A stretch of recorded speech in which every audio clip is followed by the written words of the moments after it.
Assalamualaikum warahmatullahi wabarakatuh. Selamat pagi Bapak Ibu guru sekalian. Terima kasih saya ucapkan pada Bapak Ibu yang telah hadir dalam kesempatan kali ini. Pada kesempatan kali ini saya akan menyampaikan mengenai kebijakan asesmen nasional. Ini merupakan tindak lanjut dari pelatihan tentang asesmen nasional yang telah saya ikuti beberapa waktu yang lalu. Baik, Bapak Ibu, sebelum saya menyampaikan materi ini, ada baiknya kita dengarkan pandangan dari Menteri Pendidikan dan Kebudayaan Republik Indonesia tentang kebijakan asesmen nasional.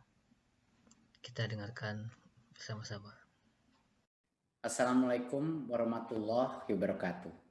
Salam sejahtera bagi kita semua. Om Swastiastu, Namo Buddhaya, salam kebajikan.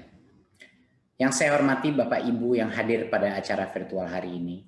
Semoga semua diberikan berkah keselamatan dan kesehatan. Peningkatan sistem evaluasi pendidikan adalah bagian dari kebijakan Merdeka Belajar yang didukung penuh oleh Presiden Jokowi dengan tujuan utama mendorong mutu pembelajaran dan hasil belajar para murid.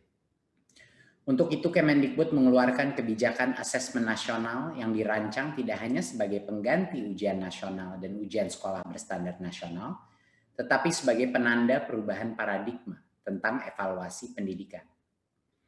Perubahan mendasar asesmen nasional adalah tidak lagi mengevaluasi capaian murid secara individu, akan tetapi mengevaluasi dan memetakan sistem pendidikan berupa input, proses, dan hasil.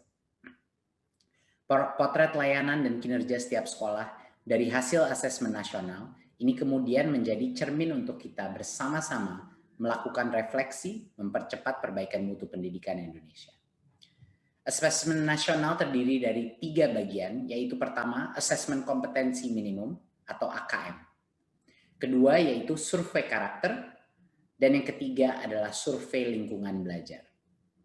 Asesmen kompetensi minimum atau AKM dirancang untuk mengukur capaian murid dari hasil belajar kognitif yaitu literasi dan numerasi. Kedua aspek kompetensi minimum ini menjadi syarat bagi murid untuk berkontribusi di dalam masyarakat, terlepas dari bidang kerja dan karir yang ingin mereka tekuni di masa depan. Fokus kepada kemampuan literasi dan numerasi tidak kemudian mengecilkan arti penting mata pelajaran, karena justru membantu murid mempelajari bidang ilmu lain, terutama untuk berpikir dan mencerna informasi dalam bentuk tertulis dan dalam bentuk angka atau secara kuantitatif. Jadinya kemampuan literasi dan numerasi adalah kemampuan yang akan berdampak kepada semua mata pelajaran yang diajarkan dan dipelajari oleh murid-murid kita. Bagian kedua adalah dari asesmen nasional adalah survei karakter yang dirancang untuk mengukur pencapaian murid dari hasil belajar sosial emosional berupa pilar karakter untuk mencetak profil pelajar Pancasila. Dengan 6 indikator utama yaitu beriman dan bertakwa kepada Tuhan Yang Maha Esa serta berakhlak mulia. Kedua, kebinekaan global. Ketiga, kemandirian. Keempat, gotong royong. Kelima, bernalar kritis. Dan yang keenam, kreativitas. Bagian ketiga dari asesmen nasional adalah survei lingkungan belajar untuk mengevaluasi dan memetakan aspek pendukung kualitas pembelajaran di lingkungan sekolah. Asesmen nasional pada tahun 2021 dilakukan sebagai pemetaan dasar, baseline, dari kualitas pendidikan yang nyata di lapangan. Sehingga tidak ada konsekuensi bagi sekolah maupun murid. Kemendikbud juga akan membantu sekolah dan dinas pendidikan dengan cara menyediakan laporan hasil asesmen yang menjelaskan profil, kekuatan, dan area perbaikan di tiap sekolah dan daerah.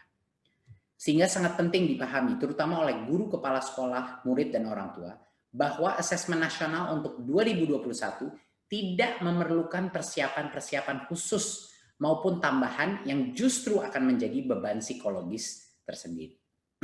Tidak usah cemas, tidak perlu bimbel khusus untuk asesmen nasional. Untuk itu, mari kita semua bersama-sama mendukung pelaksanaan asesmen nasional mulai tahun 2021 sebagai bagian dari reformasi pendidikan Indonesia. Terima kasih dan salam Merdeka Belajar.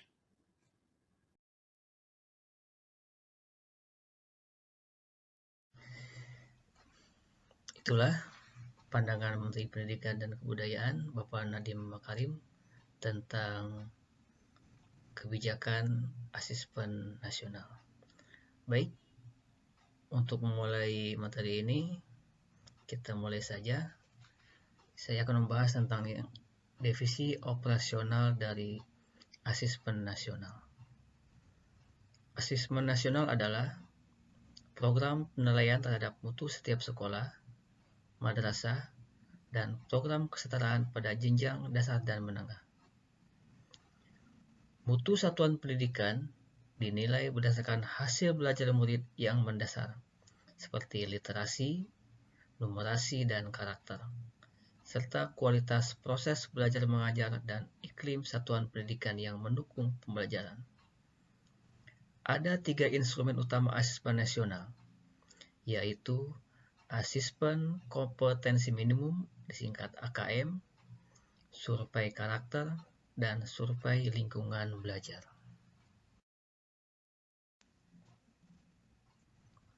Mengapa perlu ada asesmen nasional?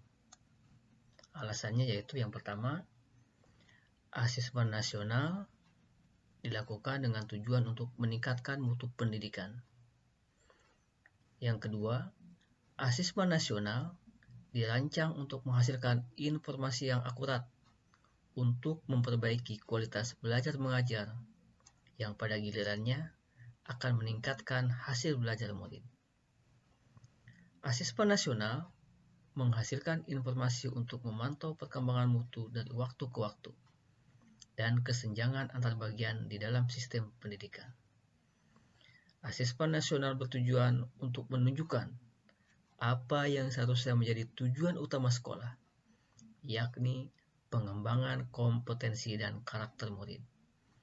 Asesmen nasional akan memberi gambaran tentang karakteristik esensial sebuah sekolah yang efektif untuk mencapai tujuan utama tersebut. Asesmen nasional dapat mendorong sekolah dan dinas pendidikan untuk memfokuskan sumber daya pada perbaikan mutu pembelajaran. Yang menjadi pertanyaan adalah, apakah asesmen nasional menentukan kelulusan peserta didik? Jawabannya adalah, asesmen nasional tidak menentukan kelulusan. Itu yang pertama. Yang kedua, asesmen nasional ini diberikan kepada murid bukan di akhir jenjang satuan pendidikannya. Misalnya, di SD itu kelas 5 yang menjadi peserta asesmen nasional. Berikutnya, asesmen nasional ini tidak digunakan untuk menilai peserta didik yang menjadi peserta asesmen. Hasil asesmen nasional ini tidak akan memuat skor atau nilai peserta didik secara individual, karena tidak semua siswa dapat mengikuti asesmen nasional ini. Hasil asesmen nasional menjadi dasar untuk dilakukannya perbaikan pembelajaran. Lalu, siapakah yang menjadi peserta asesmen nasional? Nah, ini yang penting ya. Asesmen nasional akan diikuti oleh seluruh satuan pendidikan tingkat dasar dan menengah di Indonesia, serta program kesetaraan yang dikelola oleh PKBM. Di tiap satuan pendidikan, asesmen nasional akan diikuti oleh sebagian peserta didik kelas 5, kelas 8, dan kelas 11 yang dipilih secara acak oleh pemerintah. Untuk program kesetaraan, asesmen nasional akan diikuti oleh seluruh peserta didik yang berada pada akhir program belajarnya. Seperti paket A atau paket B, itu semua. yang mengikuti asesmen nasional. Selain peserta didik, asesmen nasional juga akan diikuti oleh guru dan kepala sekolah di setiap satuan pendidikan. Tentu saja, untuk guru dan kepala sekolah akan berbeda pertanyaannya. Karena guru dan kepala sekolah itu hanya mengisi instrumen survei lingkungan belajar.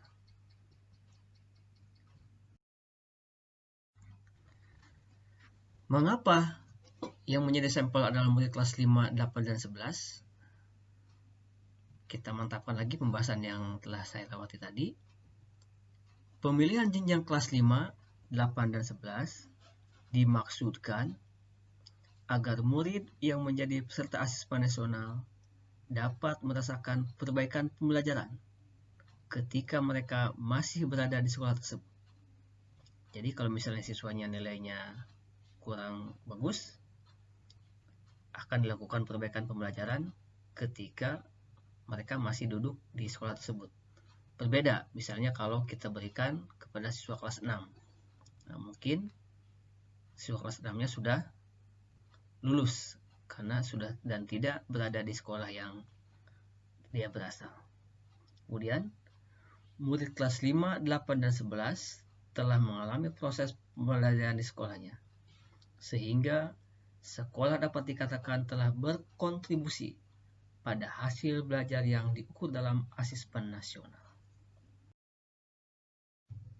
Pertanyaan berikutnya, apakah asesmen nasional ini menggantikan ujian nasional atau UN? Ya, tentu saja, asesmen nasional ini tidak menggantikan peran ujian nasional dalam mengevaluasi prestasi atau hasil belajar murid secara individual. Asesmen nasional menggantikan peran ujian nasional sebagai sumber informasi untuk memetakan dan mengevaluasi mutu sistem pendidikan. Asesmen nasional akan menghasilkan potret yang lebih utuh tentang kualitas hasil belajar serta proses pembelajaran di sekolah. Laporan hasil asesmen nasional akan dirancang untuk menjadi cermin atau umpan balik yang berguna bagi sekolah dan dinas pendidikan dalam proses evaluasi diri dan perencanaan program. Nah, bagaimana peran asesmen nasional ini dalam pendidikan jalur non formal? Nah, di jalur non formal ini warga belajarnya diwajibkan menempuh ujian kesetaraan untuk dinyatakan lulus pendidikan non formal. Jadi kalau di non formal ini semua siswa ikut, ya, dan dapat menentukan kelulusannya seperti di PKBM.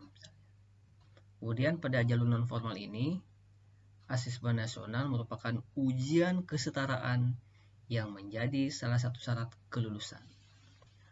Jadi berbeda ya dengan sekolah pendidikan yang formal. Berikutnya, peserta asesmen nasional dalam pendidikan jalur non formal ini tidak dipilih secara acak oleh Kemdikbud. Jadi artinya semua siswa yang ikut dalam jalur non formal ini wajib ikut asesmen nasional. Jadi peserta asesmen nasional ini di pendidikan jalur non formal adalah warga belajar yang mendaftarkan diri untuk ujian kesetaraan. Hasil dari ujian kesetaraan ini sekaligus digunakan sebagai rapor PKBM. Demikian materi tentang kebijakan asesmen nasional. Semoga materi ini menjadi referensi bagi kita untuk lebih mengenal apa itu asesmen nasional. Terima kasih atas perhatiannya. Semoga bermanfaat. Dan kita akhiri dengan wassalamualaikum warahmatullahi wabarakatuh.